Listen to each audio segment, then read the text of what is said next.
Hello everybody, I really wanted to play a game. It's kind of really late at night right now, but like I haven't played a game in a while, so I was like, hey, game night.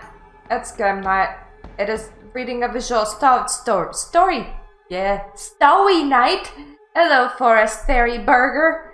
I also finished the last burger that I had from McDonald's today recently, so hopefully my voice doesn't break.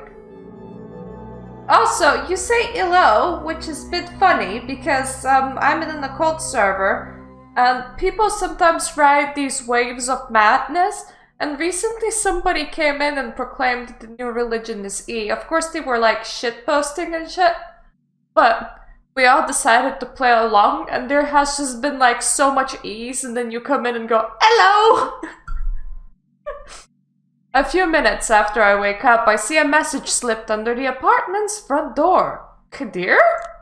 Yep, looks like he's got a short window to meet me in Queens a few hours from now.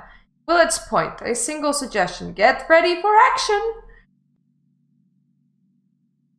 So, Kadir wakes up earlier than me, arrives in my apartment, does not wait for me to wake up, leaves me a message, and fucks off. Okay, Kadir.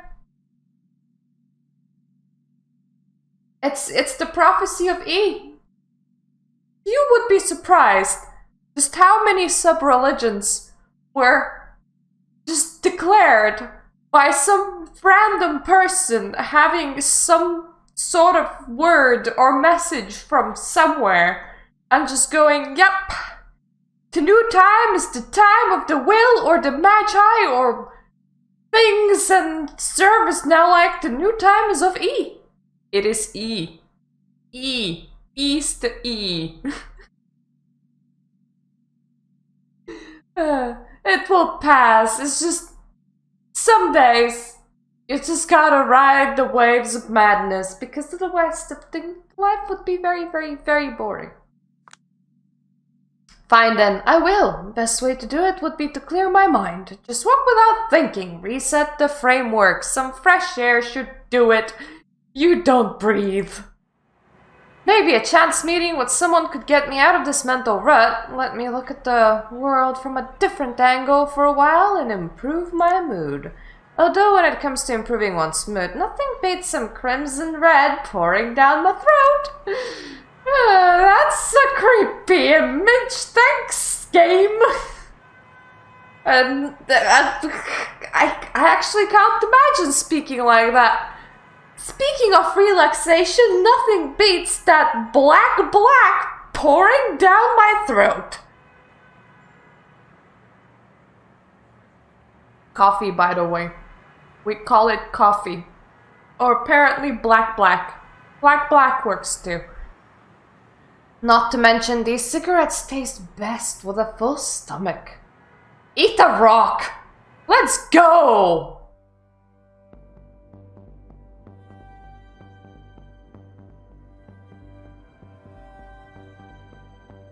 Oh, this will be interesting. It's I think she was the Malkavian lady from the previous game? The one that tries to date you. There's no place like home, and I need little piece. Big beat burger, here I come. But wait, who is this loon? It also sounds like, the kind of statements that you need to make when you need to justify things, but there's literally no way to justify it. Like, as in, the activity that you're doing justifies itself. Like, why are you doing this? Because fun things are fun.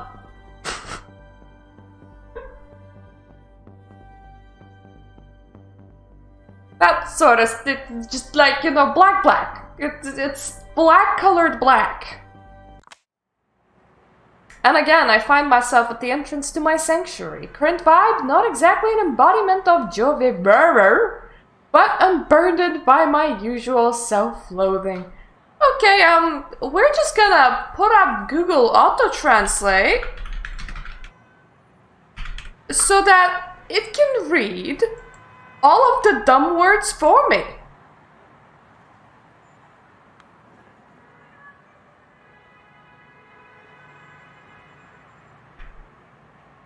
Hey.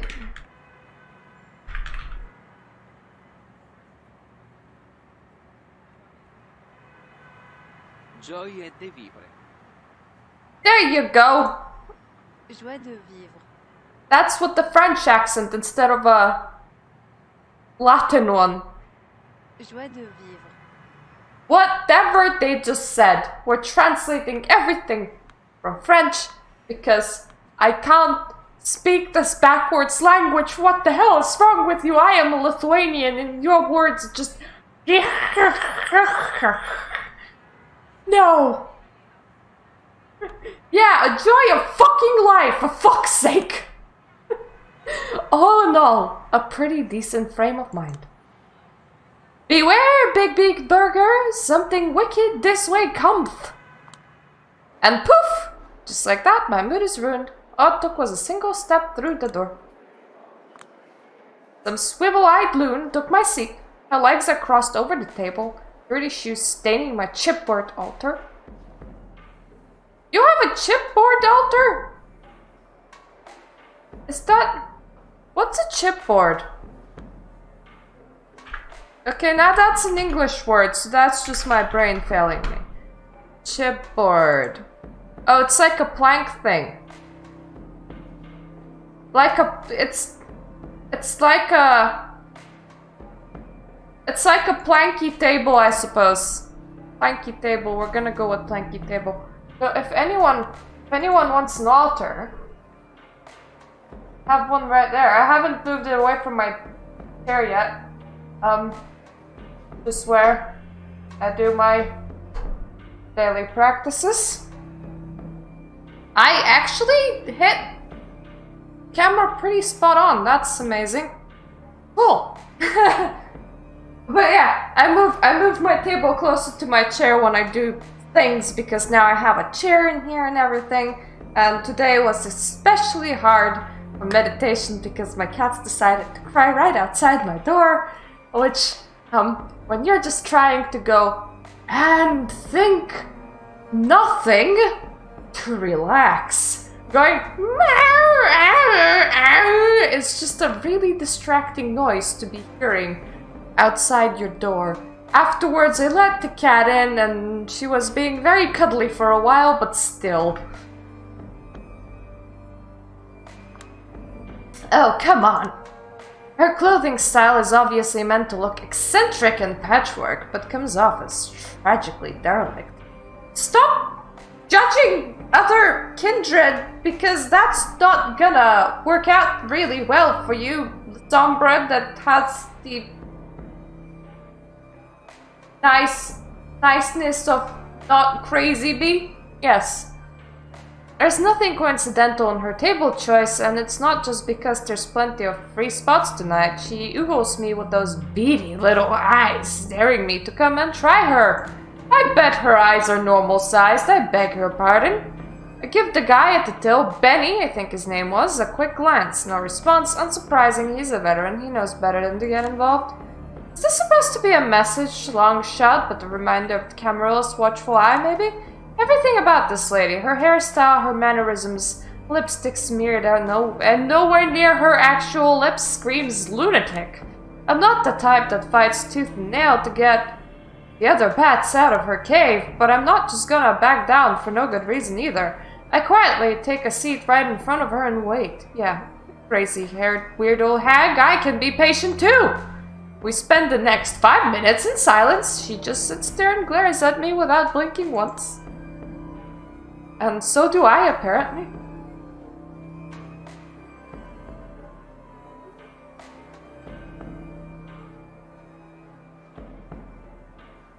That is a great idea, but you see, even if you're trying to think of one concise sentence, when there is a cat going, "Hey!" outside your door, at some point, your sentence turns into, "Hey!" The thing is, what I do as well is, I decided that it would be a fun thing to establish language of desire, which is something that you do in sigil work, which is just supposed to be your way of coding full sentences into pictograms through meditation. So you take a word or a sentence that you think you're gonna use often, and you sit there until you empty your mind, and then you flash that word or sentence to your mind until it accepts it, and then you do auto writing. Which, honestly, if I was gonna bring something over...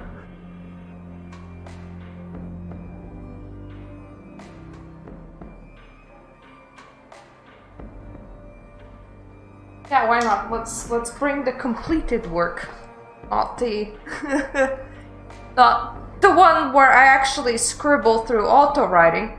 But my camera, don't go out of focus, because I don't remember if I switched that ability to do that.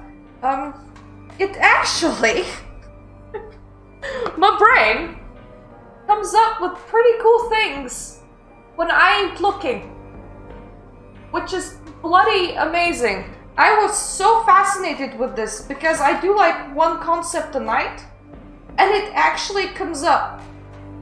It actually comes out as something you could identify as like some sort of shape or picture, and sometimes it's really fascinatingly geometric, and I'm like, I love these. I literally love these pictures, and I don't draw them with my eyes open, so it's quite interesting that I can do that. I am gonna put this back on the altar because I didn't really want to move it.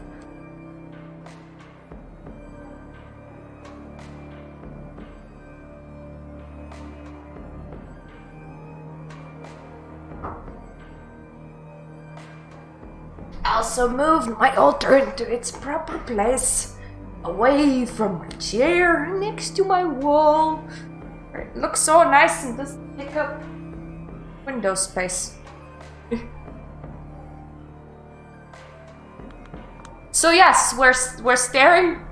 Another few minutes go by, dragging on indefinitely. She's chewing some red bubblegum with a wide-eyed grin that makes Jack Nicholson's trademark smirk look like Mr. Rogers' beaming smile.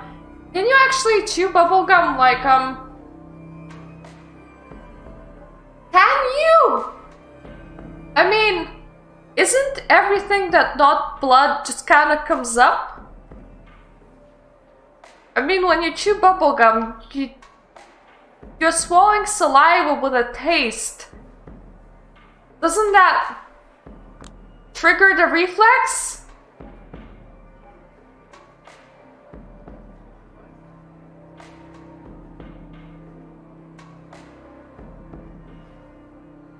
Okay, it's getting on your nerves. Let's engage in a staring contest. That's gonna not end at all because none of us need to blink.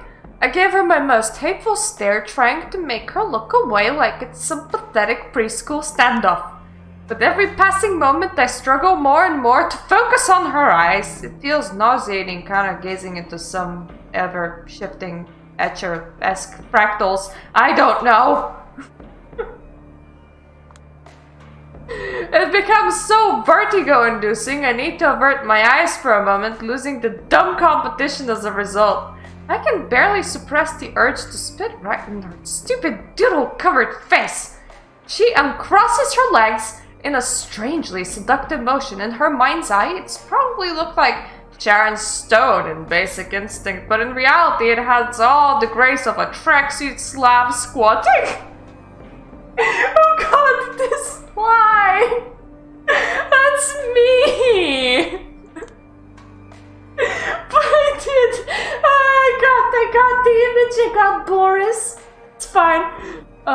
It seems we're gonna be here a while longer. I pull out a cigarette from my crumbled package and lit it casually, as if I wasn't bothered at all by the invader. Before I can take a single puff, the nut job snatches the cigarette out of my mouth. Don't mind if I do. Okay, she's talking now. That's good. Who do you?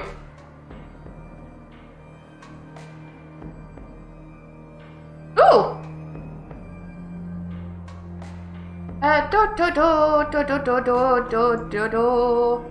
Give me a second. Copy pasta. Where's my notesies?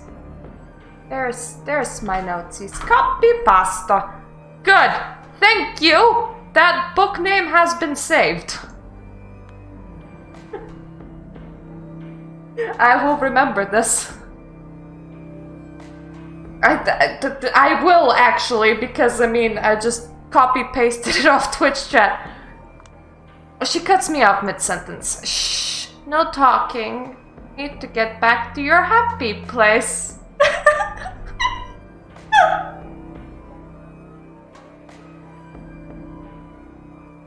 Oh.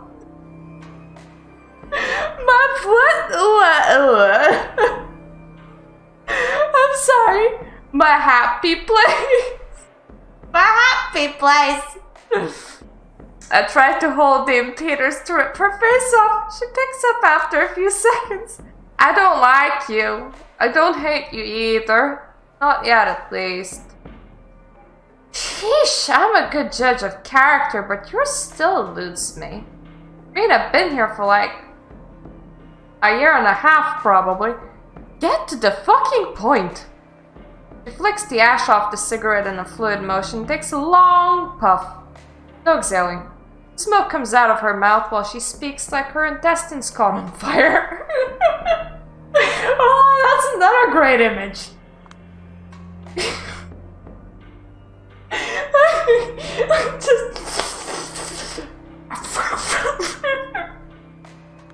My special friend asked me to note your every step, judge your every move, and count your every failure.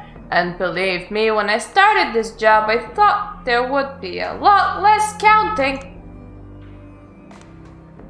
She tilts her head in an upsettingly canine manner. Little girl, I ran all sorts of charts and graphs on you, and they all pointed to the same result. Useless hussy! Then you help your sister out and illuminate me as to what all the fuss is about. Don't wanna help? Come on, if you're a good doggy, you might get a biscuit.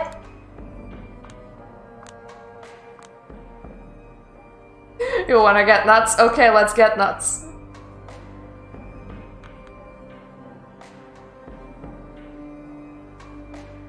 How about we don't try to dominate a freaking Malkavian?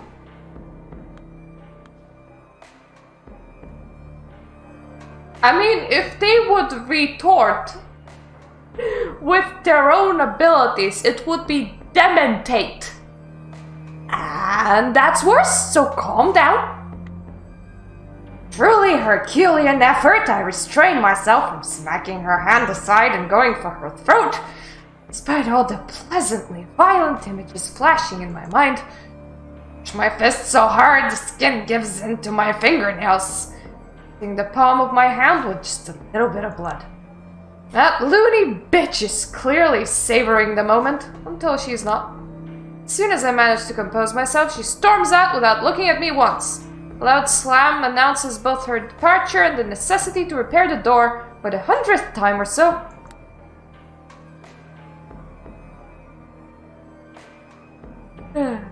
Heraclean. I'm still not sure what that was all about, but I swear if I ever meet her again, I don't think I'm going to be half as zen as I was tonight. It's time to go back to work. I step inside the subway and head for the meeting with Kadir. Oh, for fuck's sake, I thought you were kidding. Nope, couldn't reach her, but know for a fact Hope is there. Double spiral. Here we meet again. Did Hope just take out the operation for herself, after she killed her master?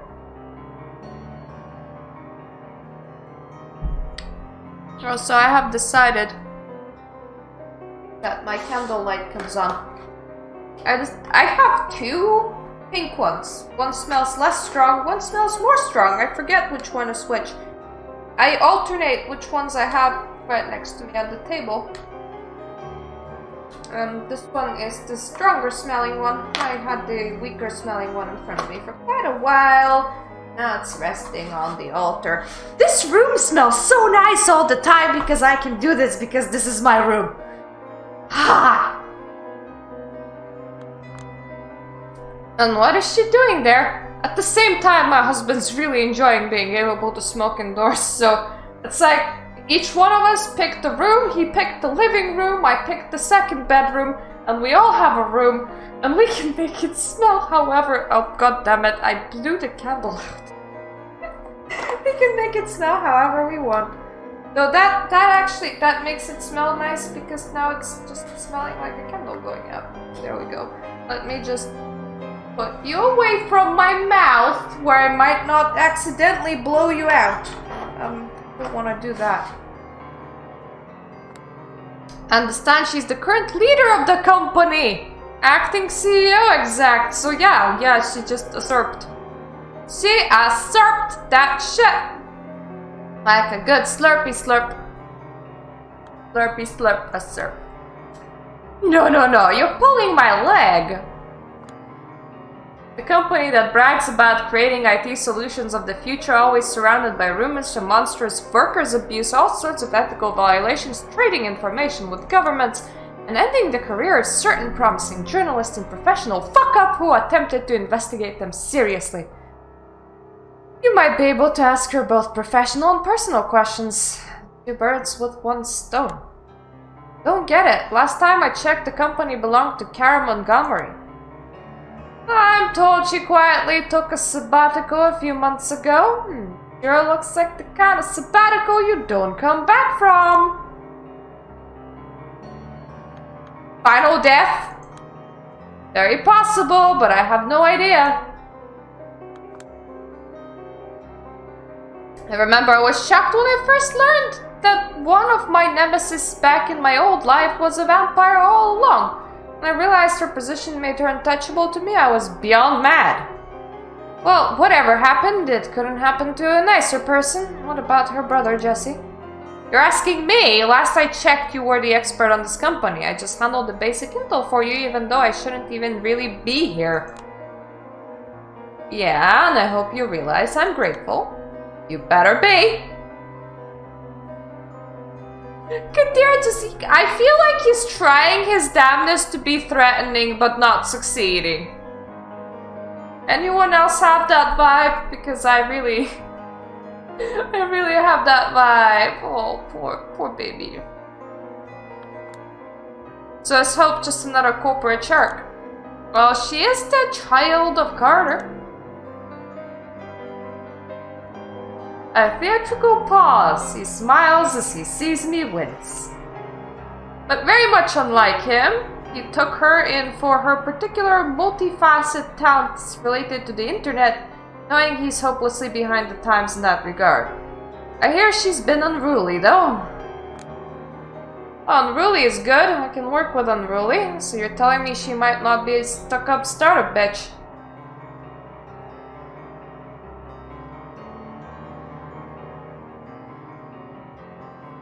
You mean Carter, or do you mean Kadir?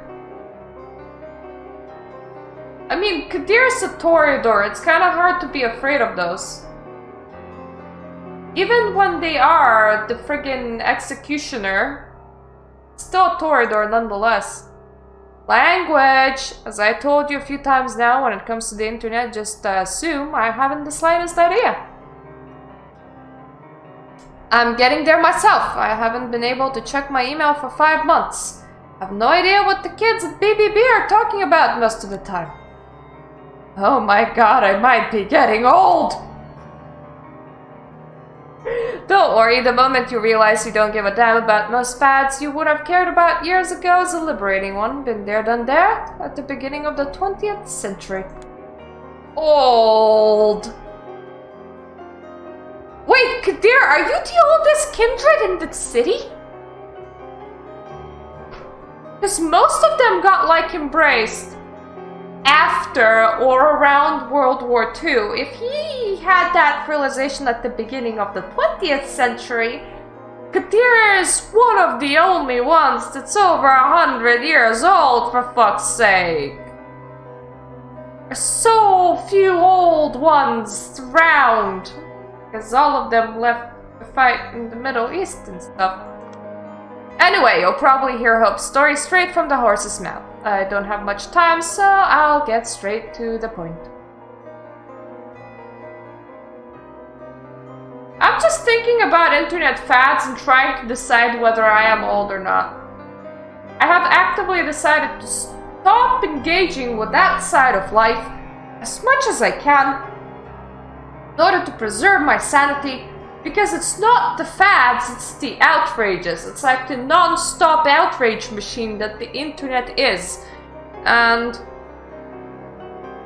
I've been semi-successful for the most part. Now when I scroll through things, I look at pretty things or people doing things. I don't look at anger. Anger. For that just generates more anger and it's very not productive. Plus, none of it matters in the end. At all. Whatsoever. That being said, I don't know a lot of things that kids talk about. Like, a lot of people are super into K-pop. I know absolutely nothing about K-pop. But I do know other things that people talk about, like stonks. I do know stonks, and I know GME, and I know the overall things that are happening. So I'm like not entirely out of the loop.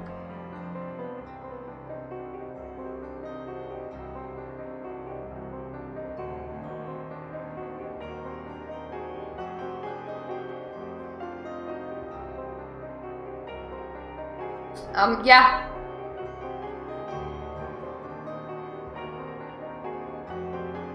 And yeah, not a single super angry thing.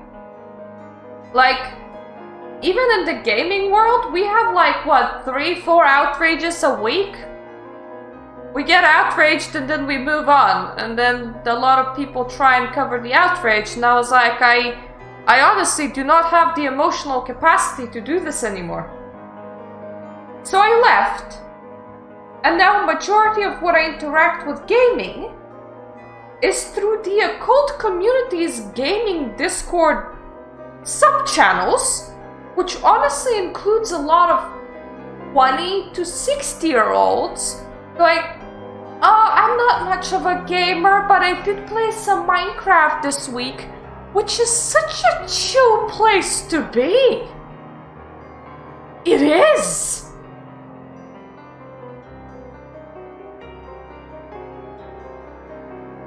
And I'm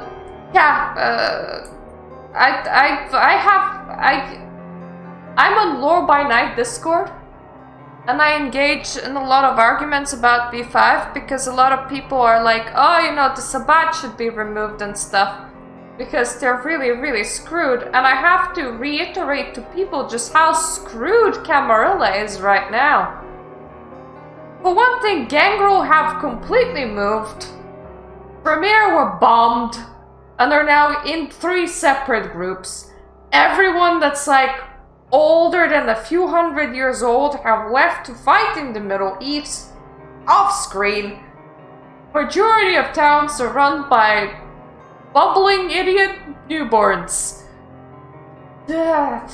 Even if 20 Sabbat come back, and they're like Gen 5, they can shovelhead embrace and just kinda woof through it, because this isn't like Camarilla should never be falling to anarchs, and they kinda are, because now it's young vampires versus young vampires, as all the old vampires kinda up and left. Up and left.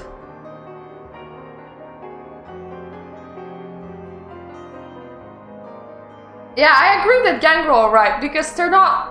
He didn't exactly even join anarchs, he just up and left.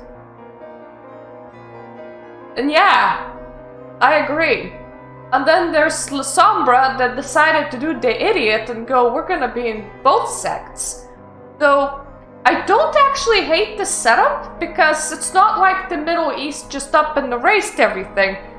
Everything can come back from the Middle East. I don't like what they did with V5 in general. They simplified Hakata tribes, they simplified a lot of different, I want to say races, races.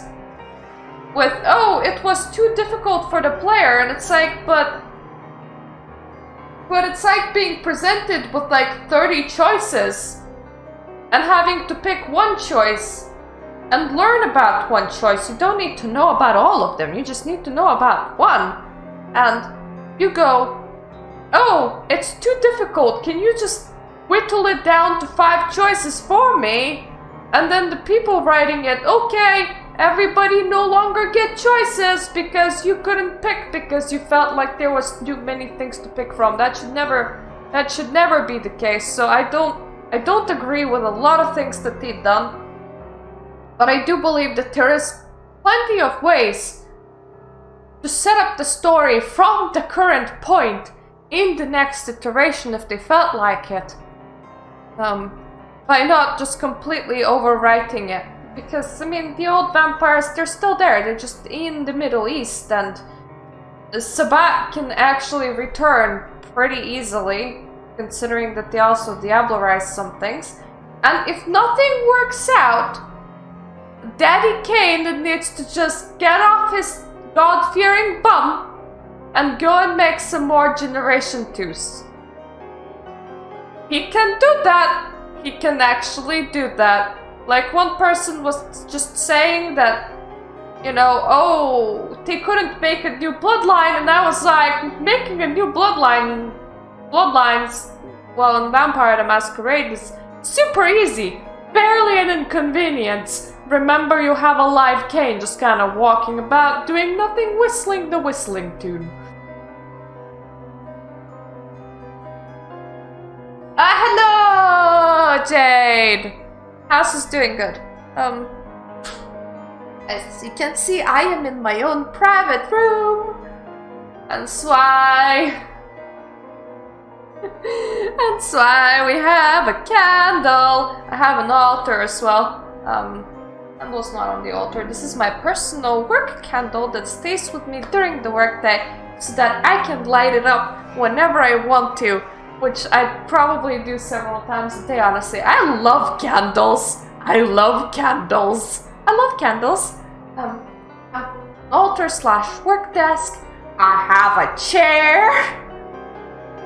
My bookcase hasn't arrived yet, and neither is the thing that I'm gonna be hanging above my monitor to hang all my jewelry from. Mostly for crystals, but also for jewelry. So that I just have a convenient place to keep it, and I don't need to keep it in the bathroom.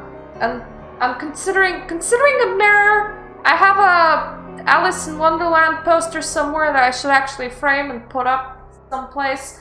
But it's getting together. At least this room is. Yeah, it's set up. It's chilling in the corner over there because I moved it. With my sigil book. And my magic god lamp above my head. That's a thing that I'll have to get a lampshade. I don't absolutely need a lampshade, but they're pretty, and I like pretty things. Plus it would actually scatter the light a little bit and make me less godly. But I also ordered a table. And the table will have like a 14 centimeter monitor stand. Because this monitor is currently standing on some books. And 14 centimeters is about twice the amount of centimeters that it's standing on right now. Meaning that I'll be able to angle this camera a bit more downwards from a bit higher up, risking the godhood effect a little bit less. As for that, how hard was it to set up? If you're asking that, that table came in 2 parts, and you kind of flip it upside down. You position the legs and you latch the latches. and then you flip it back up, and it's there, it's standing, and it's so pretty. I absolutely love it. And I have a chair, and my family was very angry with me about the chair because it's a rattan chair, and they were like, that is for outdoor use only. And I was like, says who? This is my fucking house. I can use an outdoor chair if I want to, mainly because I don't really like to be sitting too softly, because for one thing, when the seat cushions, when you need to wash them and you can't take them off, that is a pain. That is an absolute pain. Secondly, if I want something soft, I can't put a pillow to sit myself on. Thirdly, it's actually more comfortable for my back. Exactly. Had a fight with my family over it, which quite irritated me, but that's precisely how I'm approaching it. It's my house. I have whatever the heck furniture that I want to have, and you can fuck off. For one thing, I'm buying it. Like, my mother wanted to gift me a wardrobe, got mad that I didn't want a wardrobe that was 1 centimeter higher than the ceiling, and said that I was being unreasonable. So I was like, fine, I'm getting my own fucking wardrobe. So everything that I have in this house will be bought by me in any way, shape, or form that I want, looking the way that I want it to look. And in that wardrobe, there's gonna be like a tiny gap. I don't know what I'm gonna be putting in it, because it's like a drawer section, and then like a wardrobe section, and there's empty. And I'm like, I have a carbuncle. I might make a weird carbuncle shrine, which will look absolutely bizarre, and I will love it. So I'm looking for ideas on that.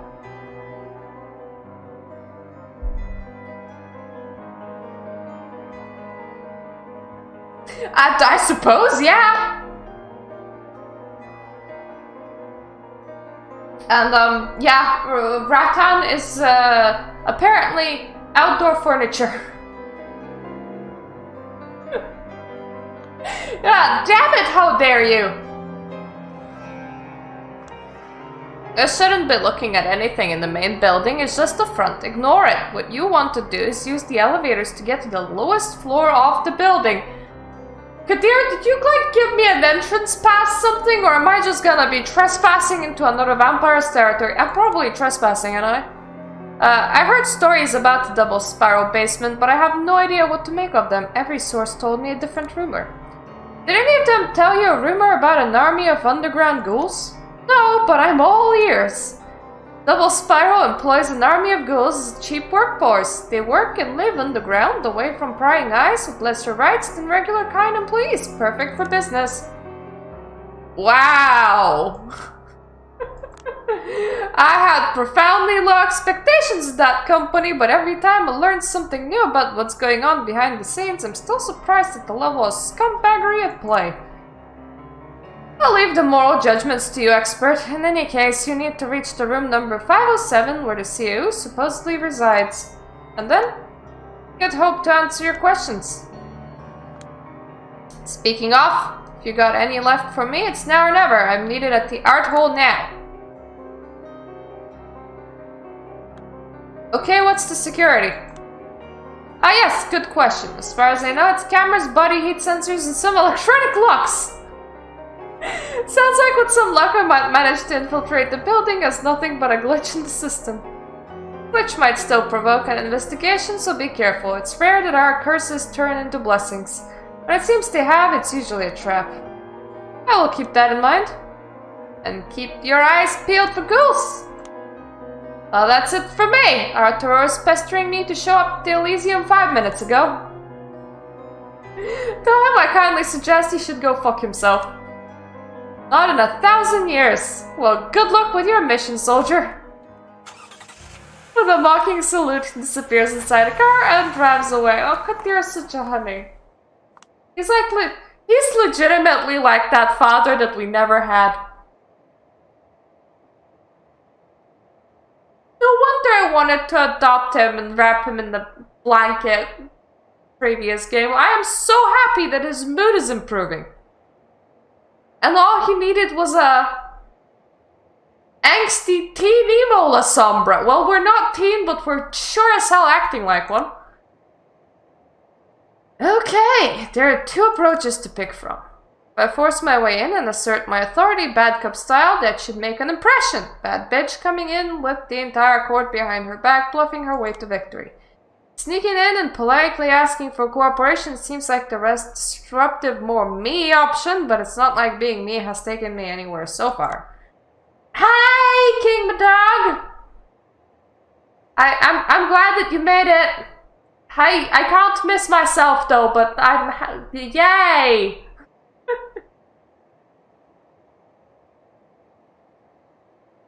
Well, apparently, from what I read in Becca's Jihad diary, when it was like a Giovanni meeting with the other, necromancer tribes, vampires do sometimes send letters that are just like, "Dear sir and madam, kindly go fuck yourselves, sincerely," and signage. It's like incredibly official, but also, go fuck yourself. And I couldn't take that image out of my head. Because, you're bothering to make it like super official, but then you're like, go fuck yourself. And then you go back to official language. Shit, I kinda wish I was still stuck in my routine where I didn't need to be doing things like developing a personality. It's a bit of a coin flip, honestly, but I gotta make a choice here. How do I approach double spiral? I'll stay covert.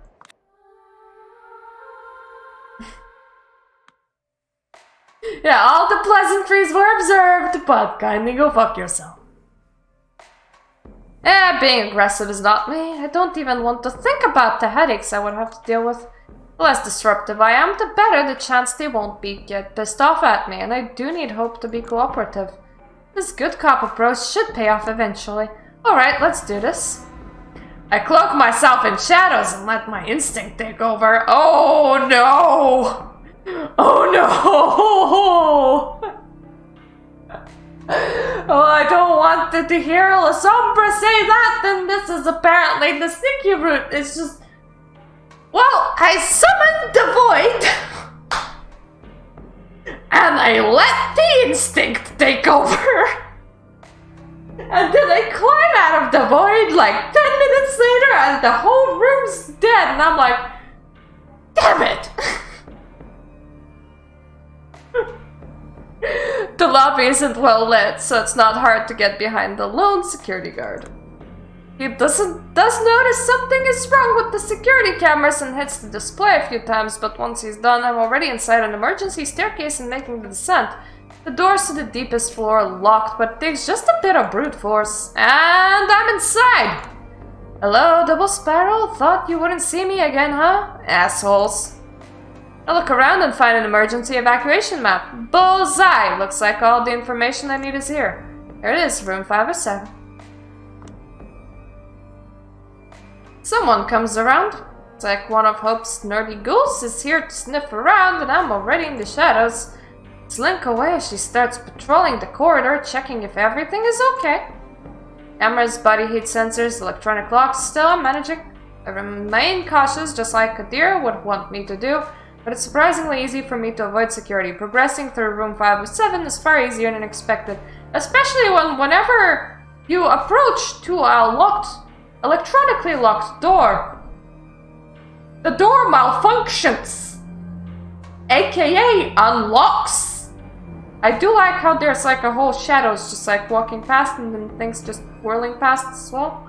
I also like how the ghouls didn't actually change their outfits ever since the first game. So this girl has just been sitting in this weirdo ass, like, some of these are dressed professionally, like these three men are with like professional shirts. But this weirdo ass girl is just like sitting in that dress for over 1.5 years, I believe now. But yes, if you wanna stop La Sombra, try more regular locks, I want to say.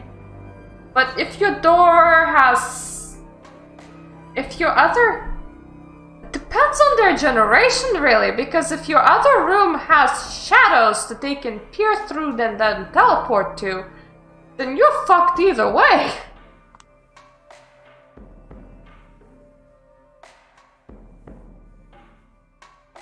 Yep. Hordes of ghosts slaving away.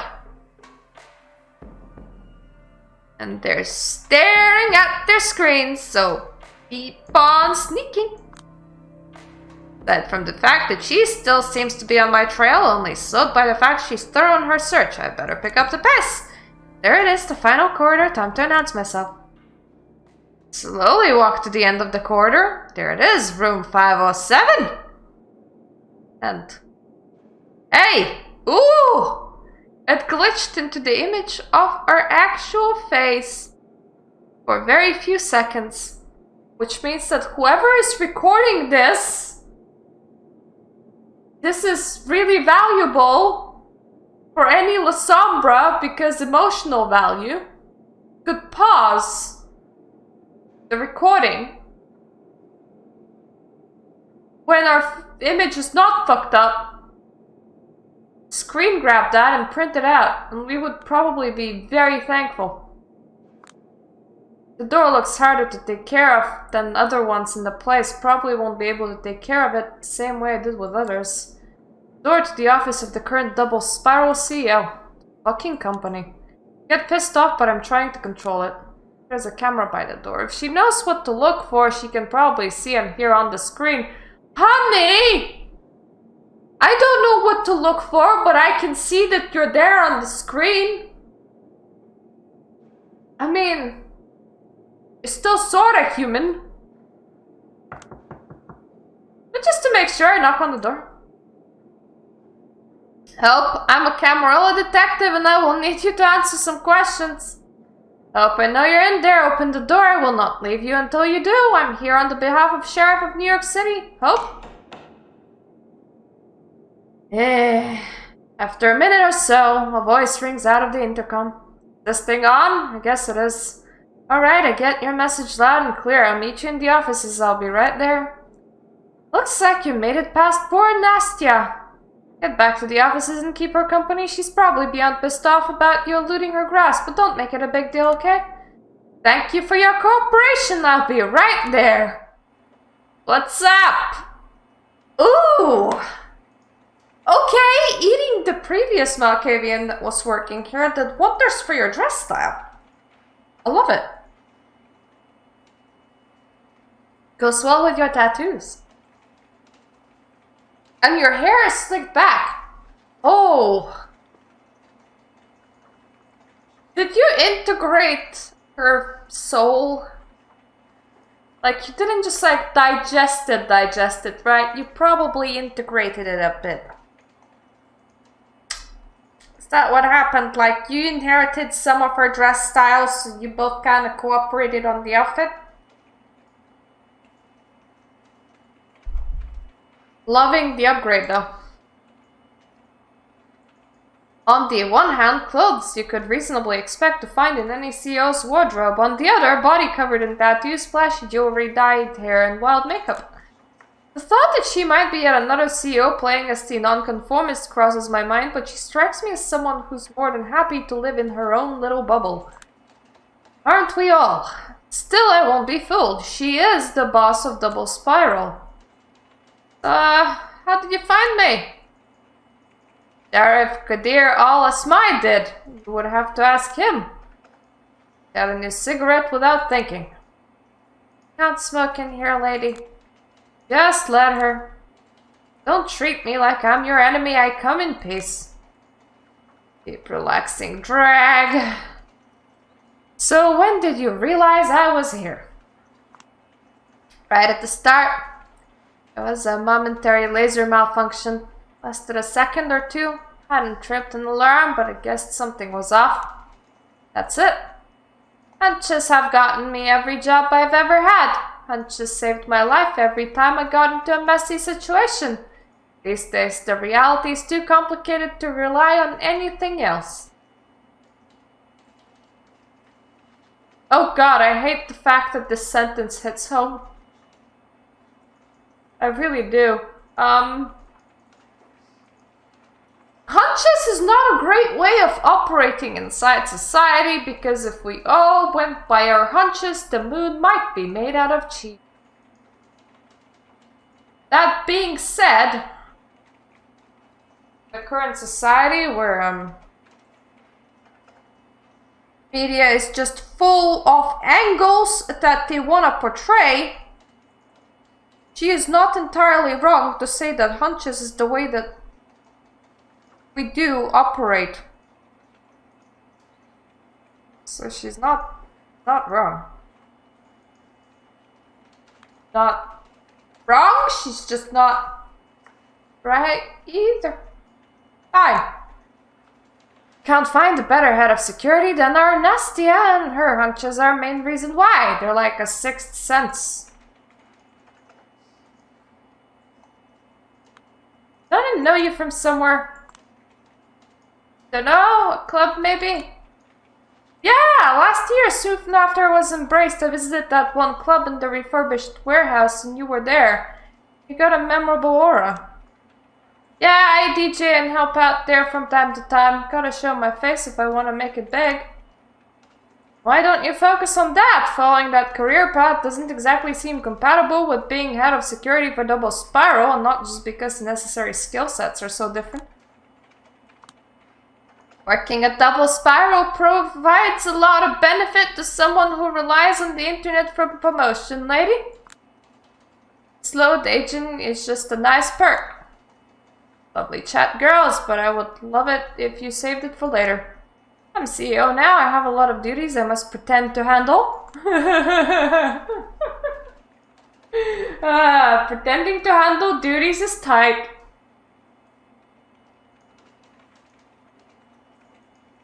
I hope that it's going good, King Madog. Are you like, I'm pretending to handle all of these duties in this PC building sim because I'm the CEO of this one-person company. Huzzah! Sure, yeah. Call me if you need me. I got a weird hunch about this one too. Don't worry, I'll disappear as quietly as I arrived. Yeah, I prefer to be sure that you left, lady, so that I can report it to my boss, which is standing right in front of me. I'll talk security later. Don't worry, that shit happens for now. Take 5. Astia leaves, and I'm left alone with Hope in the corner of the office. Feels funny to stand here in front of you. Oh, and why is that? Yes. I keep on trying to report myself to the HR, but the HR just won't take my own reports from myself. We're just not in agreement.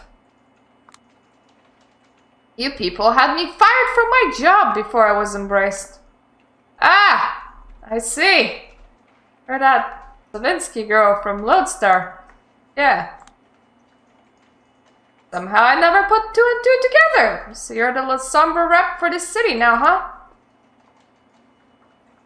She keeps talking to me, she keeps tapping at her phone with terrifying speed. I don't feel like I have her full focus and it's getting on my nerves. Oh, I just noticed Hope is talking really bloody normal, so yeah, consuming that lady has done things to her. Not entirely surprised, for that is how it normally works.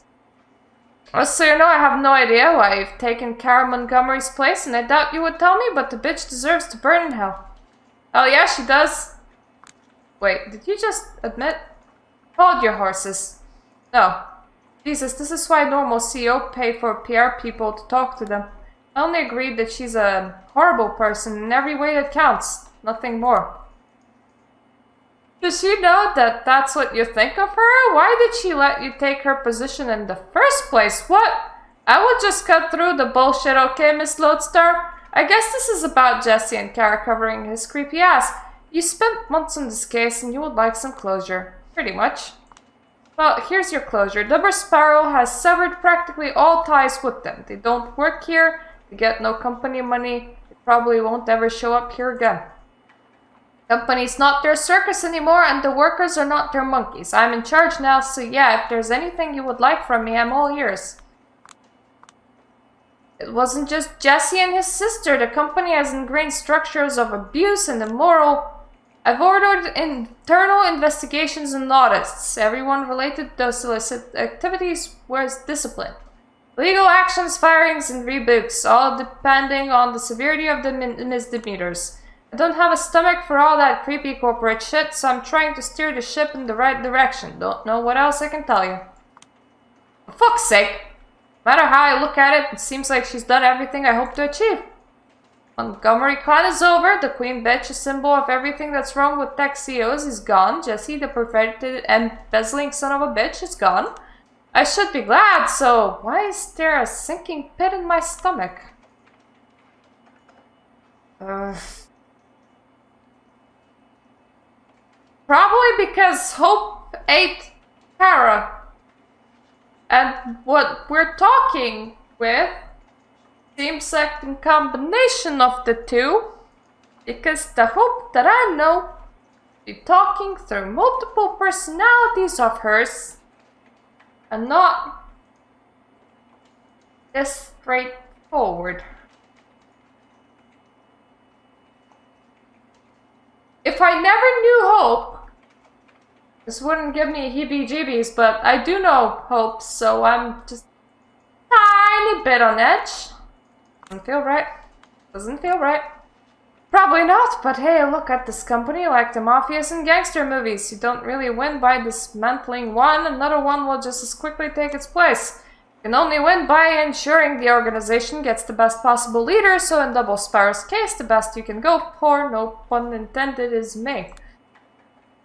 Biggest case in my professional life, solved by some weirdo who fucked Kara and Jesse over in presumably underhanded ways. Doesn't get more anticlimactic than this? Fucking hell. Want to ask how she did it, but why would she tell me? All I can guess is she's an outcast who decided to get her hands dirty and obtain power to do something she considered good. Something I've always been afraid to do. Anyway, I feel for you. But I have a lot of work to do, so if this wasn't just a trip down memory lane and you have any other questions, speak now or forever hold your peace, okay? Feel like a car just ran me over, but I need to keep my shit together. Right. A few days ago, the Anarch Baron was found dead in his office. Are you familiar with the case? Douglas Callaghan. Of course I'm familiar. Every kindred online is talking about it. Every kindred online has an online presence? That is illegal, Missy. That is illegal. You can't do that.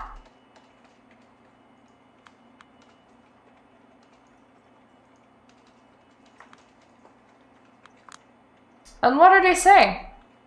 They're accusing everyone. I mean, it's the internet. Are they accusing you? Why would they do that? Found a peculiar note in Callaghan's remains. It had your name on it. Huh? What can you say about this? Nothing. I never met the guy. Never even seen him. It wasn't my crowd. Then why would he have a note with your name in his pocket? Why were Walt Disney's last written words? Kurt Russell. No clue.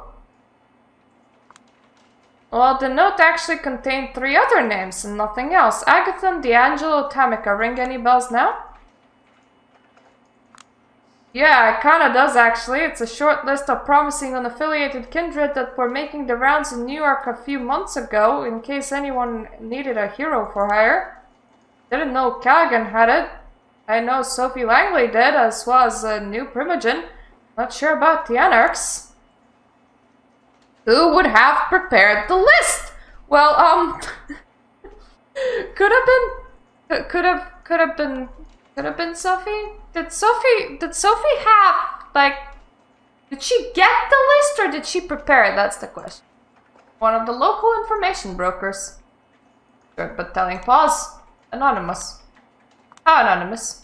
Sort of anonymous. obviously conflicted about whether she should tell me. Or maybe she's pretending so that I worm it out of her. I've been a good sport ever since I walked through her door. Maybe appealing to her sense of morality will work. Really need your help. I want to prevent the tensions between the local anarchs and the court from escalating, and every lead helps.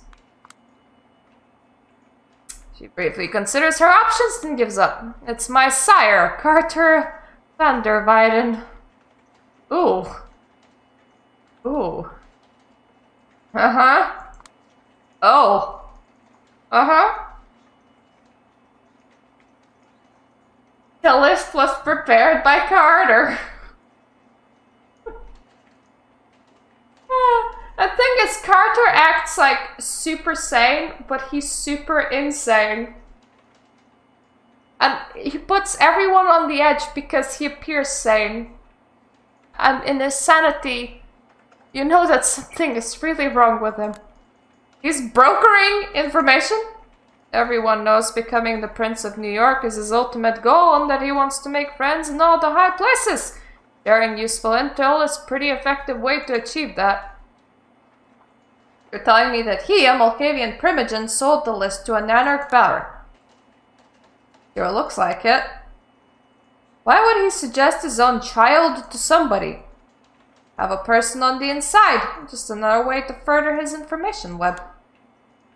Wouldn't they realize you two were close? Story going around this, he left me alone and I hate his guts. Well, at least half of that is true. Which half, honey? Which half? I mean, probably not to leave alone part, now that I think about it. She's talkative. Probably sees me as a way to undermine Carter. Let's see how much further I can push her. Which half? Yes! I was wondering how someone like you could control a company like Double Sparrow. I suppose a friend in high places would explain it. Yeah, lucky me. How about you ate the previous CEO? Ugh.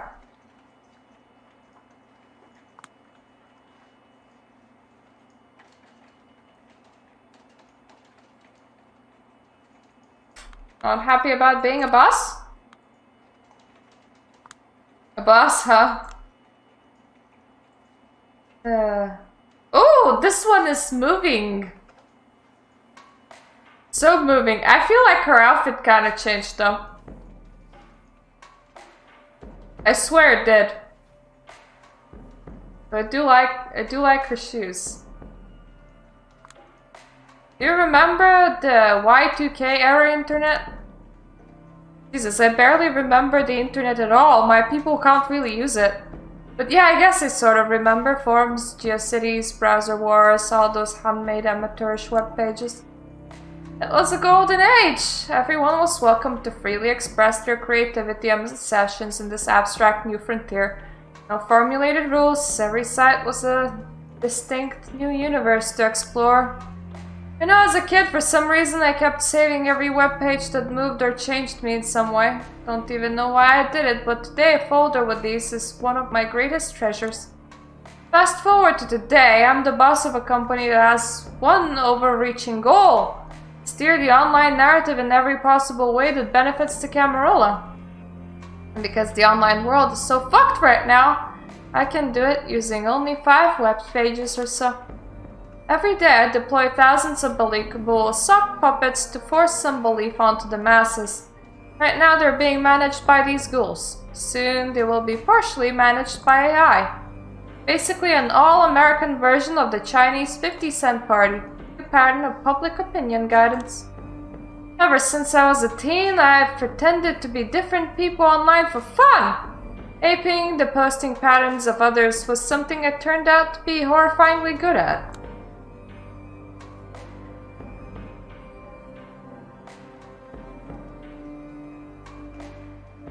Oh yeah, I agree, Forrest, that is good narrative.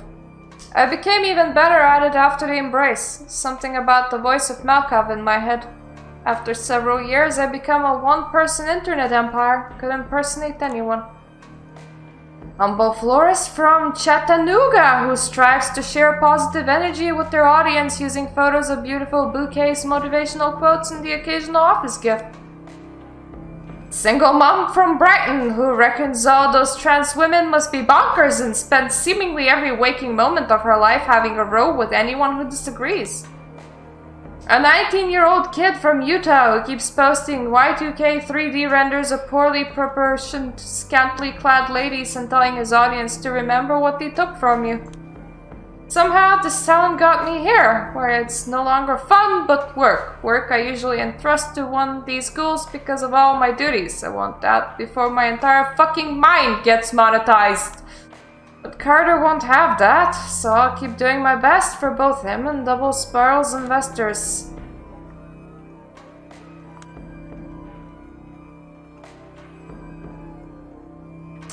Assume most of your operations focus in New York City?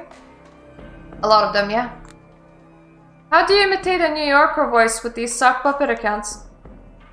Living in Manhattan, being mentally unstable makes this shit easy. To a normal, well-adjusted person from outside city, everyone here seems mentally unstable. Ever watched that 9/11 Howard Stern show? No. Check it out someday, it's educational. Ask anyone in New York City about it and they're like, it was a great bonding moment. He was helping us make sense of everything. He kept saying what we were all thinking. Then you listen to it, it's maybe yelling that we need to nuke something, maybe the entire world, get rid of all the Muslims, fuck human rights, no investigations, take their oil, cheery. You watch it, you study it, you witness the specific brand of humor in the face of tragedy, and you understand that nothing outside of New York really exists for the people who live here. Or the vampires. Foundational text, really. Whenever I need to get in that New York mindset for work, I let it play in the background. Works like a charm. Seriously, give it a shot sometime.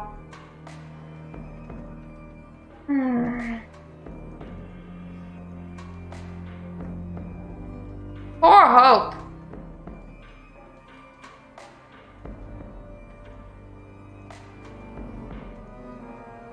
More specifically, I kind of hate that this fiction is hitting very close to home, as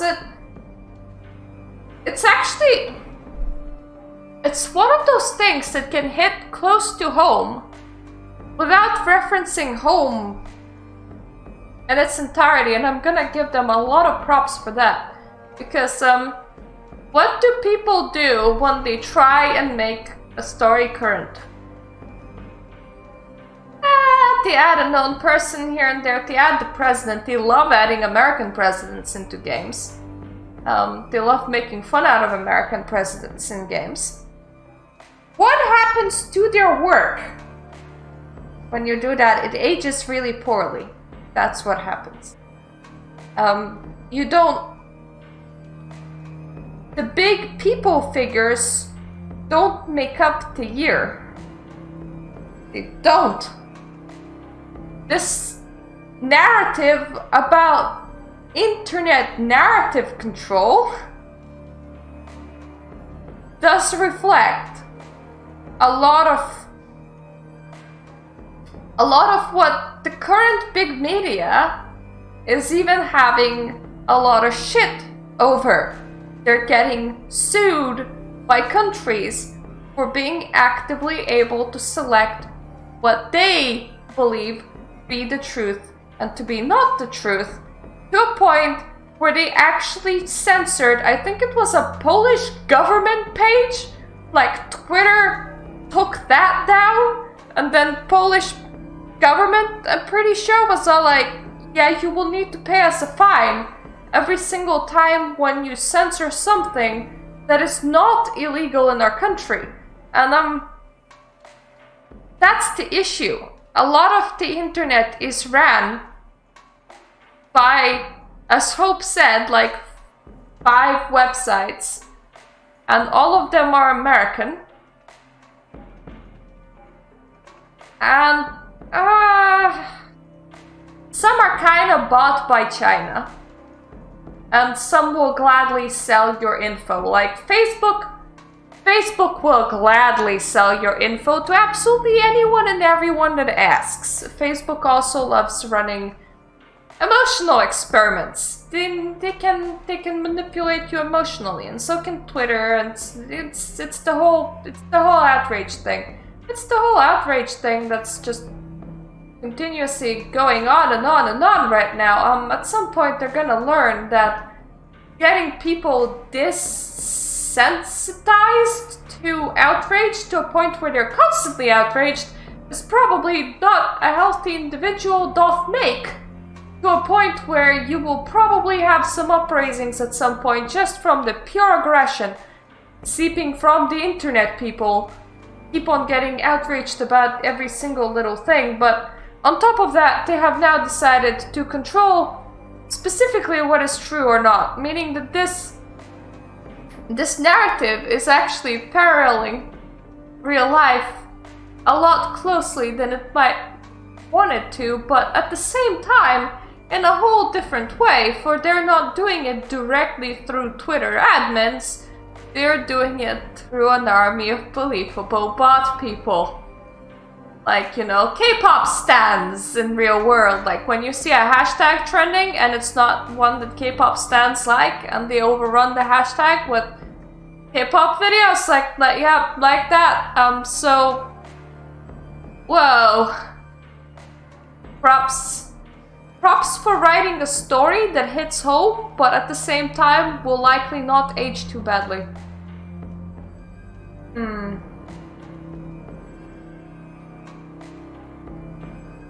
Yep, Forrest, that does sound quite intelligent, but at the same time, I think Russia expressed the wishes to disconnect themselves from the internet. China has already done that. China is running their own personal sites. I foresee, for our sanity's sake,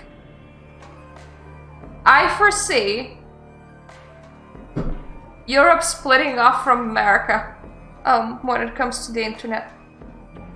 Mainly because Europe can sort of co-work together, but currently a lot of the narrative of what's happening in the world, including places where America has no business trying to tell you the narrative of what's happening in the world, is being controlled by huge American corporations that had taken into their own hands on deciding what is truth or not. So they can, for example, cover events in the Middle East or in Europe or in Eastern Europe or anywhere under a very specific angle while deciding that this is true and this is not, despite the fact that that is not necessarily what the country itself would say is happening, which is deeply concerning to a point where I do believe that this continent should have their own tech giants split off from that, if that is how America do. And if that is how America do, us splitting off from American websites might actually help us reduce this insanity by quite a bit, while allowing the American side to continuously steam in that.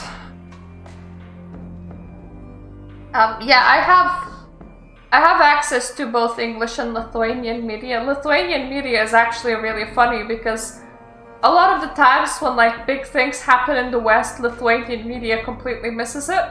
So sometimes something completely tragic is happening in like England, and Lithuanian media is like, yep, nothing's happening this week. Would you like to read about current celebrity gossip? You're like, you missed it. You entirely missed the whole event. Fair enough, I guess. Doesn't concern you, but still, you missed it.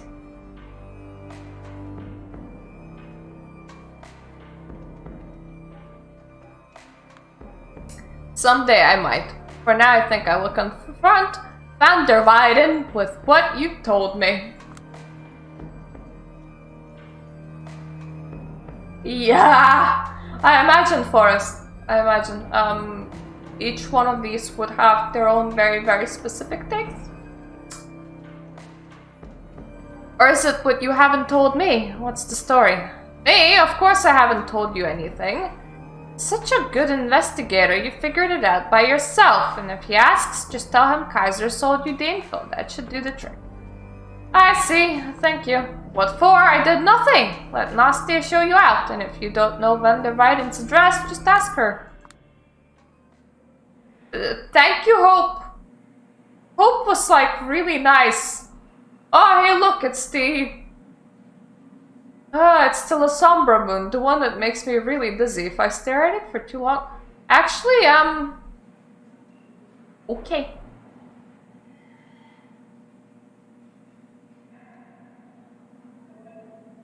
Like, you know how you can alter your own consciousness without doing drugs to a point where you might feel slightly drugged? Like,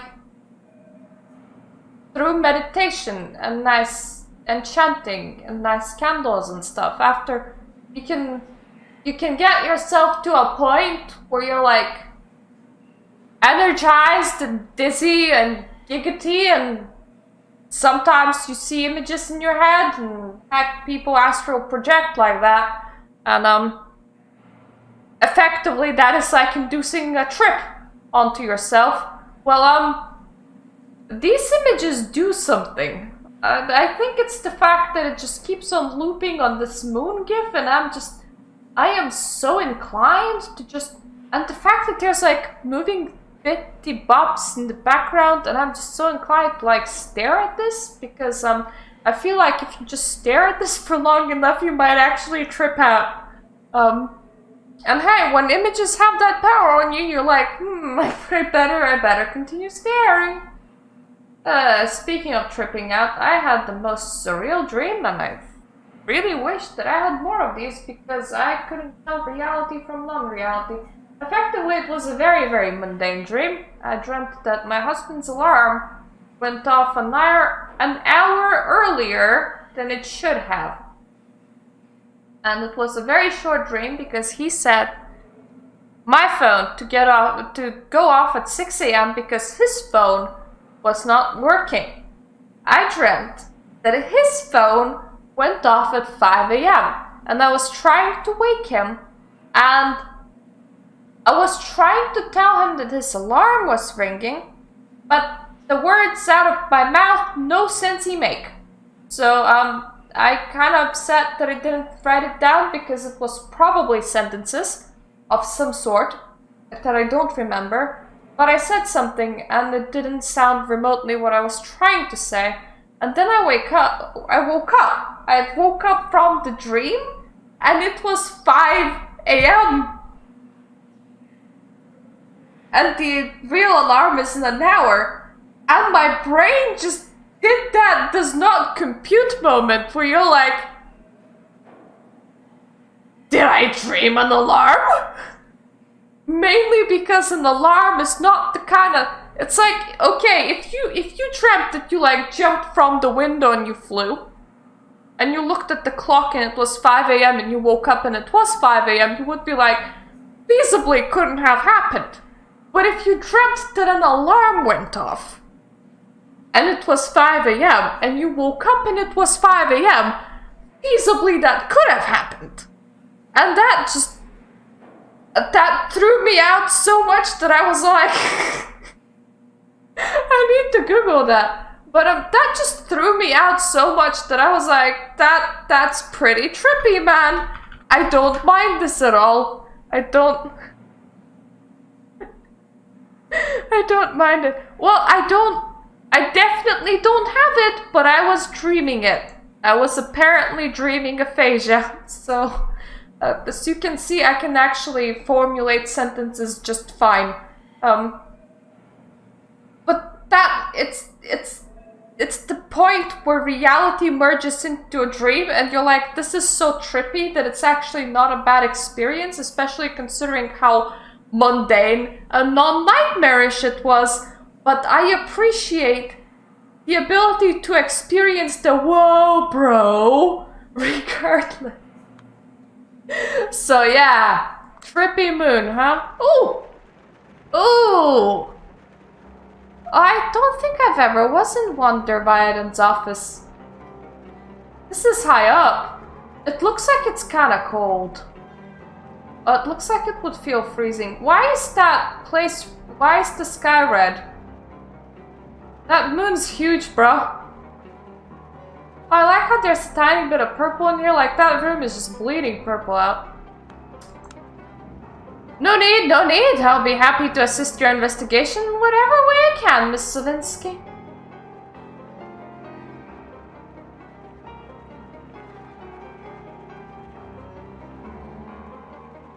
Yeah, I can definitely tell what is it about him that like throws me off. It's a smile. It's like he gives a bit of a crazy eye, but it's a smile. That's the worst, because it's slightly crooked and it looks like it's too long. It's like he acts normal, and that's the worst kind of Malkavian.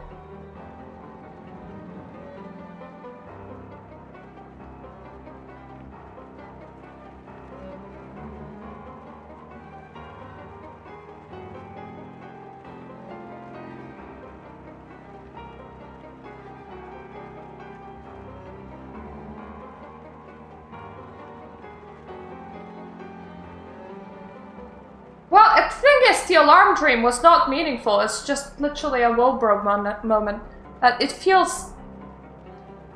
literally feels like you just tripped out for a second. And it's not a bad thing to even do to your brain, because it's just a new sensation that your brain can feel and experience. And new sensations are always fun. I'm always up for new sensations, especially when they don't involve actually damaging your own brain to do it. So if your own dreams trip you out, more power to you. A sickeningly sweet smile, and this office spacious but oppressive. Here's a man who knows how to subtly unnerve people, but does he even realize it? Oh yeah!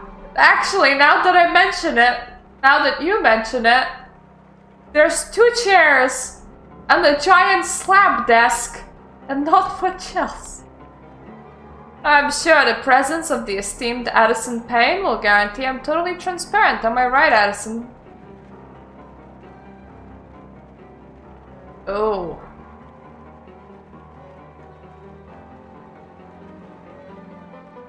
How does the whole throaty thing work? Does he need it? Does his blood go through it? Isn't that awkward?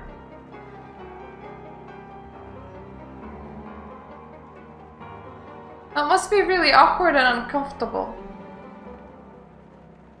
How did you even turn this guy? Did you bite one of his wires? Did you just kind of unhook one of his outer veins? Ah! I'm extra unnerved by that.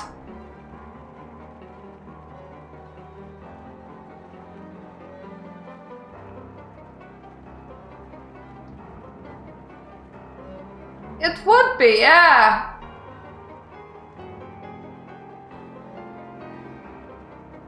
Couldn't you just like given a bit of blood to the guy yourself and like unhooked his thing and healed it before you turned him? Like, did you have to leave that out?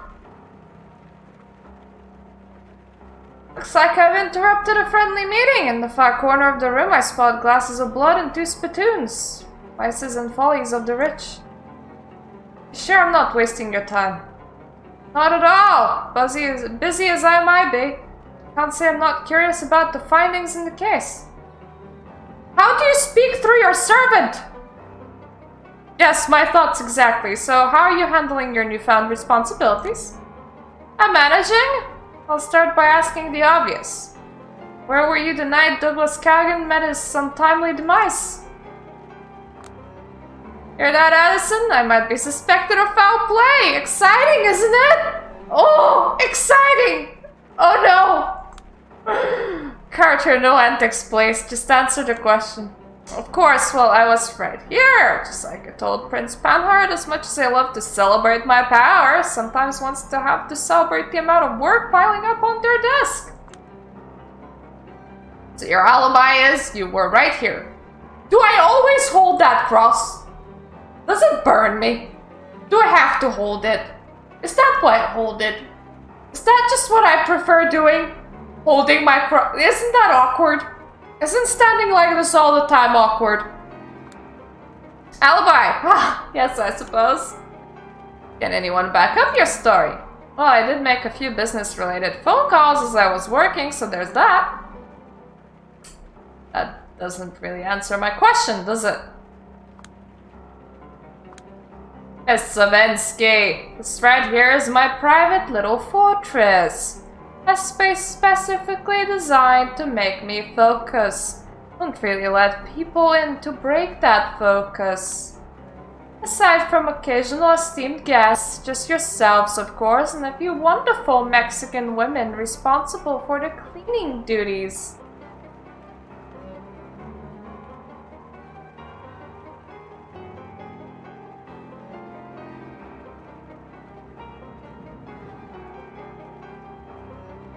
Well,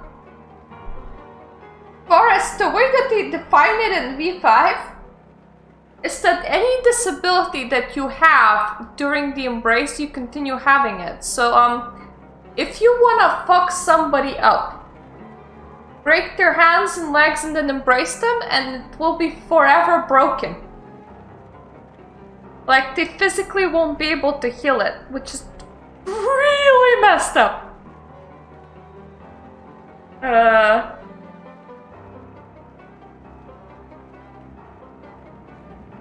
And I'm actually not too sure about how it would function long term. Because if you're missing a leg, a hand, or a leg, or you're in a wheelchair, being undead creature that would need to use a wheelchair wouldn't be that bad, honestly, but my issue is whenever it comes with internal implants, because for example, before they removed my spinal implants, I had them effectively loaned to me for like 30 years. Like when they put in my spine braces in Lithuania at the age of 10, after they took out like all of the things in between my bones and everything, and they just wired those in, I had that metal until I die or for 30 years, whichever happens first. So on my 40th birthday, I would have received a mail from the hospital that they want their metal back. And I would have needed to do the surgery if they didn't need to take the metal out at 12 because I had a horrible reaction to it and corroded away.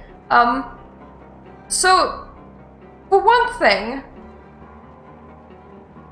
this does wear and tear. You would need to replace this. So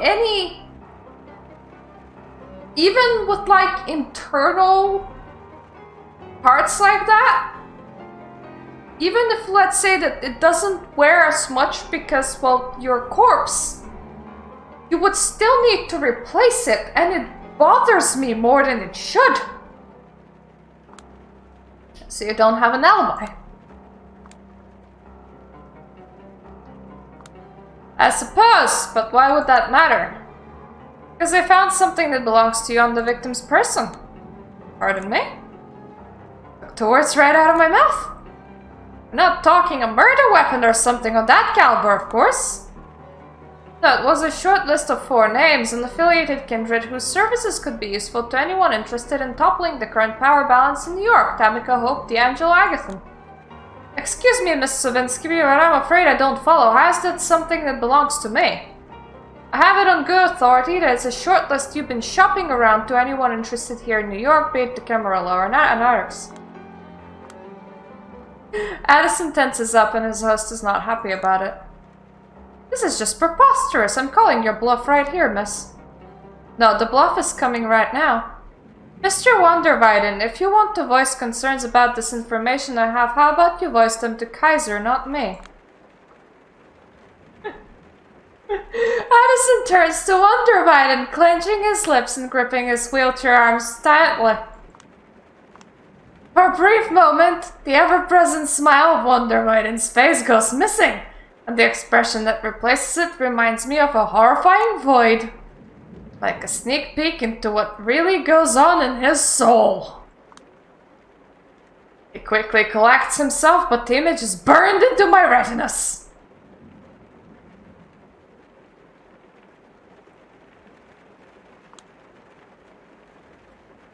I think that those sorts of unsavory rumors are circulating around me. I should be grateful you let me know. So you're denying it? Of course I'm denying it. Categorically. You can bet your life savings on it. Certainly hope it's nothing more than an unfortunate blunder. To brute? Come on, Addison. Known each other for years. Yes, and what about it? I will. Sweet Jesus, Addison. I will get back to you in a second. Any more questions, Miss Savinsky? Any of the names on the list sound familiar to you? No, I mean, yes. This is my long-estranged child on your list, but that's just another reason why I'm flabbergasted anyone would consider it mine.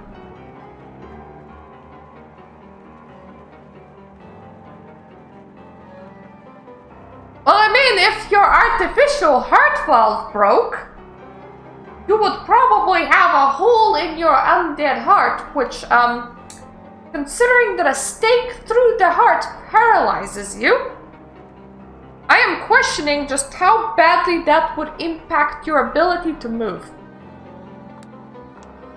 I see. Well, I hope you understand why I'm considering you a prime suspect now. Yes, and I swear to clear my name as soon as possible. Scout's honor. Any more questions? I'm good for now. Sheriff Alasmai will probably contact you later. I will get in touch with him myself ASAP. Once again, thank you for your work. He extends his hand toward me, practically forcing me to shake it. Then he pulls his hand on my shoulder to lean me to the door. All too eager to see me off? Out of sheer curiosity, Mr. Wonderweiden, I have one more question. It may be a bit random. We didn't need to ask it, but I wanted him to die inside for a moment. Of course, my dear. A slightly strained tone suggests I may have succeeded.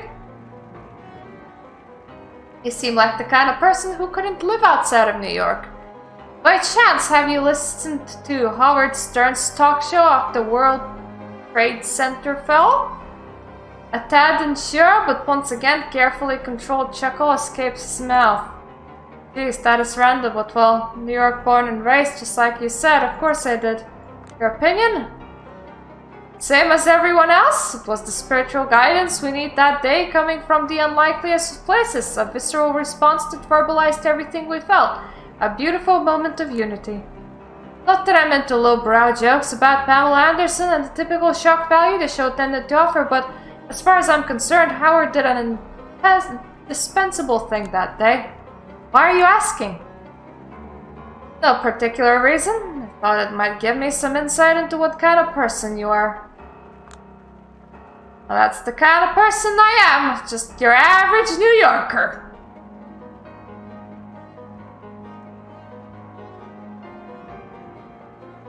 Somehow, that makes him seem extra unhinged. I don't know how. So it seems. Well, then I'll leave you and Mr. Payne to your plans of conquering the city.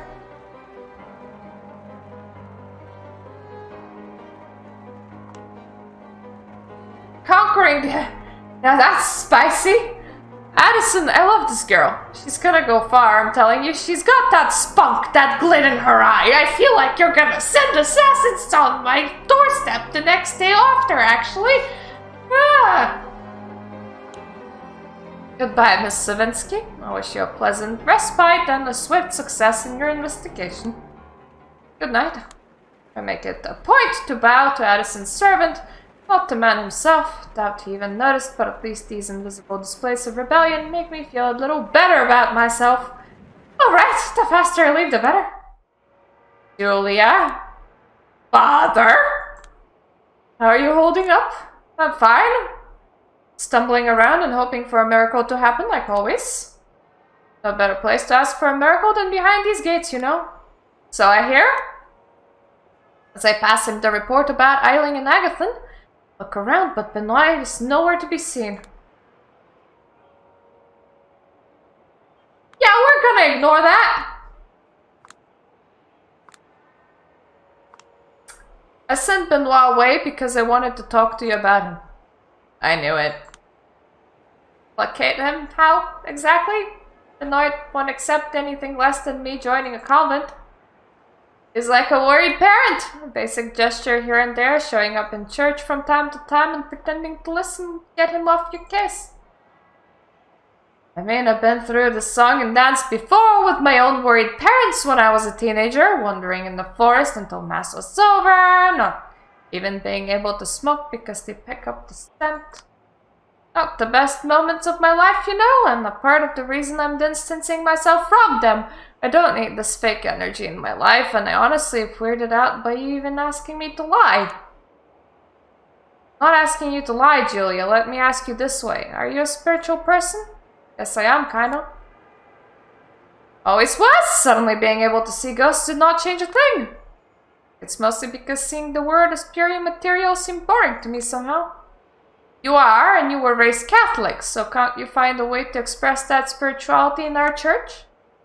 I don't see a way right now, considering the church fucking burns me! Jesus! Or at least any priests that have, true faith. And why is that? Also, the mass tends to be in mornings. Like, you know, when the sun is up and in the sky and the big ball of orangey mess that make me not come out outside. I don't know, maybe some places do night mass. I don't normally see those. I would be greatly suspicious of places that do night masses, honestly.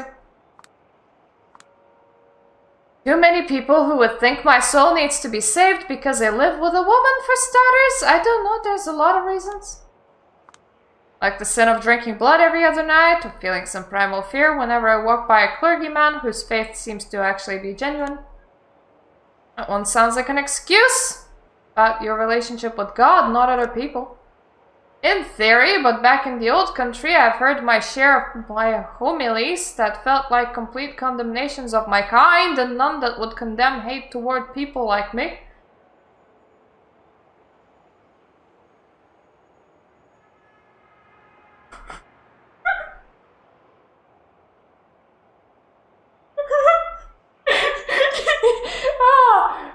Forrest! Good question. I actually only seen...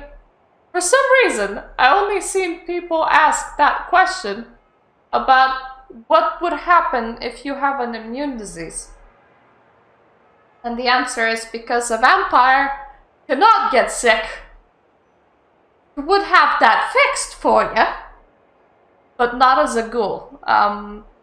Being a ghoul would suppress it, but would not make it go away. Like, you wouldn't be able to die from it, you would still be able to suffer from it. With a being diabetic, you would need to measure what blood sugar levels people have, probably. You might actually need to drink from other diabetics that have taken insulin. That's a possibility. And you know, when church adhesive people try to stir shit around your very existence every few months, some minimal support would be appreciated. Sorry all that can count on this silent complicity. I get it. I know there's a lot of work to be done and a lot of undeserved hurt going around, but listen, I don't even want to talk about it. I fucking hate the tone I use when I talk about it. I sound preacher than those preachers, and my biggest dream is just to not give a shit. But I remember things, like the story about a guy from my hometown, most macho guy around with a jaw you could sharpen a knife on. He became an actor in Warsaw, very successful, deservedly so. The capital might not be New York, but it's still a big city, and big cities go to heads of bumpkins like us. In this case, it resulted in a dream of coming out to his parents. He was surrounded by all those stories of openly queer people, played one even, so he thought he had a chance at making it work, so he goes back to his town, tells everyone he's gonna live his truth. His dad, a ruling party adjacent businessman, curses him. His uncle takes him into the bushes and starts to destroy him physically. It's so bad he gets put into ICU, his face and jaw ruined for good. Fast forward a year or two, with his career over, the guy is stuck in his parents' rustic house. With no other path to follow, he turns to God, who tells him to forgive his sin.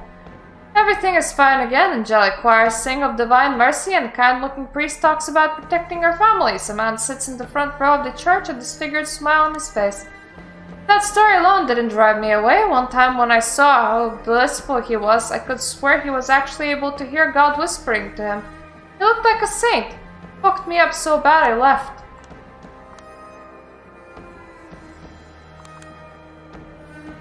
Now if we could never talk about it again, that would be great. I know that I tend to sound like a loser who loves to pontificate about shit I can't change, but at least keep trying to change myself, damn it. Won't offer empty platitudes, but I think I understand what I was meant to understand. I hope I hadn't insulted you in any way. Whatever, I learned not to hold people responsible for what the rest of the organization is doing. It would be hard looking in the mirror otherwise. Not that there's much I could see in the mirror right now. Just wondering about one thing. There's always a cross on your chest. I like how it goes with my outfit. Just a fashionable accessory to you? Good night, Father.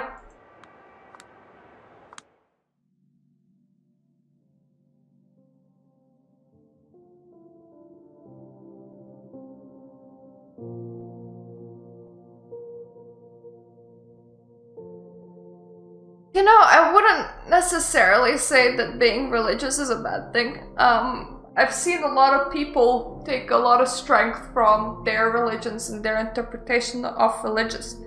I was never religious. I spent majority of my life being very atheistic. I was never religious. But something about defying Christianity quite openly gave me so much new strength that I didn't think I had in the past few months. It's really bizarre. I didn't think that it had any hold on me. But even just reciting the regular prayer backwards does things. It actively does things. It frees you. And I've been thinking why. Maybe it's because my family is religious enough. I am praying for you. It's still a thing that I hear every week. But it's not like I've been part of that, and yet still actively doing the opposite of what is encouraged in the church. Despite me not setting foot in the church for majority of my life, maybe being there once or twice, it's actively making me feel invigorated, and I don't hate that. It's once again one of the reasons why I now have a small altar. Why I do the things that I do. They make me feel better without there being a real reason of why should they?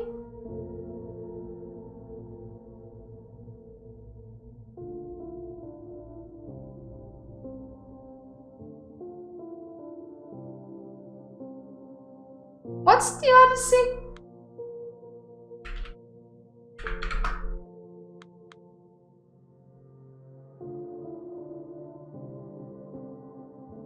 The vindication of divine providence in view of the existence of evil.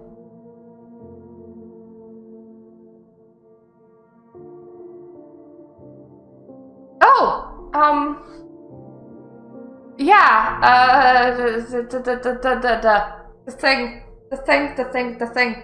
If you hang about occult discourse for long enough, you understand that a lot of religions that people do follow, they see their interpretation of God as wrong because God encompasses to them everything, good and bad. Meaning God is destruction and God is creation, God is love and God is hate. God is everything. Normal people don't have this definition, so it's a bit different to them. But if you go directly against Christianity for some reason, something about breaking taboos that just make you feel so free as a person. Honestly, I would highly recommend this. I don't know why it works on a psyche like that, but yeah.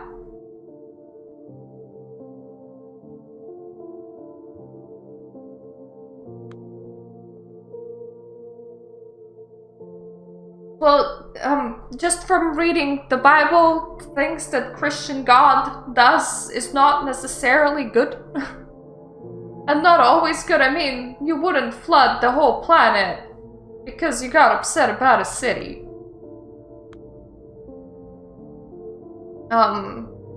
But their statements is that God is good. Well, God is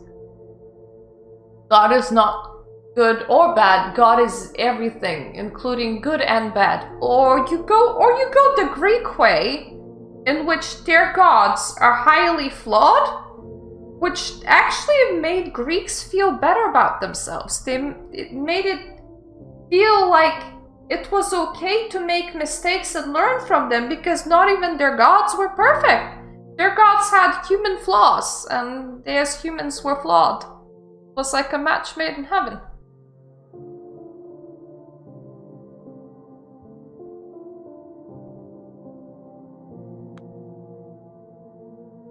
Anyways, we find our ghoul sitting on the bed scrolling through Pinterest on her phone. So how are you doing, detective? Fall on the bed, bury my face in the pillows and scream. That bad, huh? Don't want to tell her about double spiral. We still have to figure out how I feel about it. It's not cut out for this. Oh, shut up. If you aren't, who is?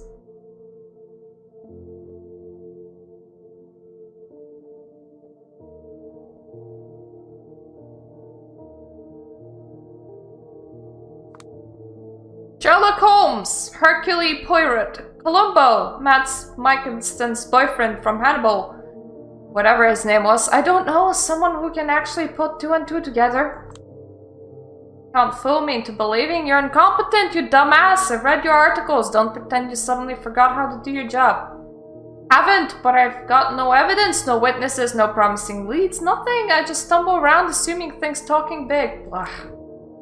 So you're like, I don't know, Jack Nicholson in Chinatown. He actually solved his case. Then wish he never took it up. Is that supposed to cheer me up? Just saying that the situation you're in sounds an awful lot like Chinatown. Deprived elites, big plans for the city, blah blah blah. Yeah, and that's depressing. It is what it is. I just think you should approach it in a way and look for a solution to your problems outside of the box. Not as a mystery, but maybe like a trap to escape? Maybe. Lie on the bed, staring at the ceiling. And I approached Dakota from behind and tug her sleeve to draw her attention. Hey! Put the phone away. Now, come on, Jules. We can't do this every night. I've got my own work and I need to worry about anemia. You said so yourself. Besides, I was just looking for inspiration. Rub against her clothes with my face like a cat, which should be icy cold. Unless she has really good heating in her house. You're impossible! Haven't you noticed what's going on in the news? People are going absolutely insane about this virus, canceling trips and orders, and oh no, don't put pandemic into the world! I could do with no pandemic in the world. Pretty place? Can't, honey. Have to replenish my stash, and besides, I'm worried about overuse. My brain is working a bit too slow, my balance is off. Just thinking how I miss meditation.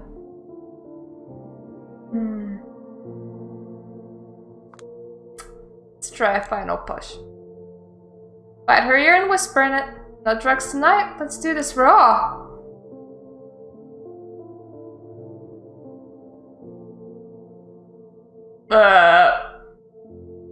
No condoms tonight, honey! She throws her hands up in the air, victory. Jesus, you're greedy these days. Always happen, haven't you noticed?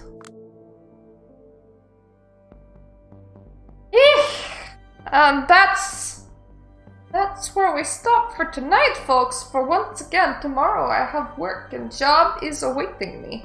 Anyways, thank you for hanging out with me. It has been a pleasure. I really enjoy having this room for myself, considering that it's 3:30 a.m. and I've been perfectly able to stream whenever I like for as long as I like. This is absolutely freaking amazing. Yeah, and thank you for all the conversations that we get to have, and I am enjoying this game quite a lot, honestly. Both Agathon and Hopespitz, they've been pretty good so far, so we're just gonna visit Tamika and D'Angelo next, one of the two, and we're gonna see what's up with them. So yeah, thank you for watching, and night-night.